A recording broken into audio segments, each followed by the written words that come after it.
Hey guys, welcome back to another mini vlog. এখন শিটং ট্যুরের আমাদের পার্ট 5 এর ভিডিওটা তোমাদের সাথে শেয়ার করব। এটা হচ্ছে অহলধারা ভিউ পয়েন্টে যাচ্ছি আমরা এখন। আর অহলধারা ভিউ পয়েন্ট তো খুবই ফেমাস। এখানে শিটং এর আশেপাশে যারাই ঘুরতে আসে তারা অহলধারা ভিউ পয়েন্টে একবার যায়। আর এখানে যাওয়ার আগে একটা টিকিট কাউন্টার ছিল, টিকিট কেটে তারপরে আসতে হয়। আর এই ভিউ পয়েন্টটায় চলে আসার পর দেখো চারিদিকটা জাস্ট দারুণ লাগছে, দুর্দান্ত। আর কিরকম ভাবে হাওয়া দিচ্ছে, পুরো 360 ডিগ্রি ভিউ পাওয়া যায় এখানটা থেকে।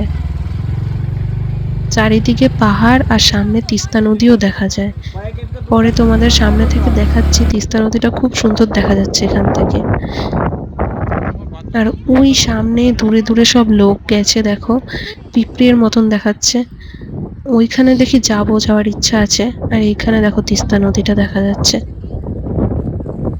সামনে এগিয়ে গেলে ওইখানে যে লোকগুলো গেছে ওখান থেকে আরো সুন্দর ভিউটা দেখা যাবে চারিদিকে।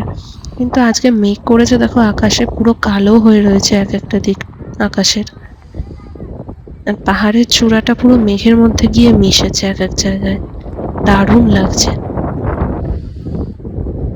এইখানে একটা বসার জায়গায়, এখানে বসে বেশ সুন্দর সুন্দর কতগুলো ছবি আসলো। পিছনে রিসোর্টটাও খুব সুন্দর। আর এখানের ভিউটা সত্যি খুব সুন্দর। ইচ্ছা আছে আরেকদিন আসবো। আজকে তো মেঘে ঢাকা পুরো আকাশটা, ওই জন্য একটু পরে বৃষ্টিও নামতে পারে। এখানে পাহাড়ের চূড়াটা পুরো মেঘের মধ্যে চলে গেছে, এরকম লাগছে।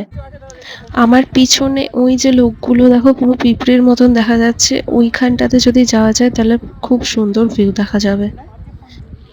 কিন্তু বৃষ্টি নামবে এখনই বোঝাই যাচ্ছে, দু একটা বৃষ্টি পড়া শুরুও হয়ে গেছে। ওই ভয় আর এগোচ্ছি না, দেখি ফিরে যাব হোমস্টেতে। আর এখানে পাশেই একটা দোকান ছিল, কি সুন্দর সুন্দর জিনিস, এই দোকানটা দেখে না দাঁড়িয়ে আর থাকতে পারলাম না। চলো যাই হোক, আজকের ব্লগটা এখানেই শেষ করছি, দেখা হবে এর পরের ব্লগে। এখন টাটা।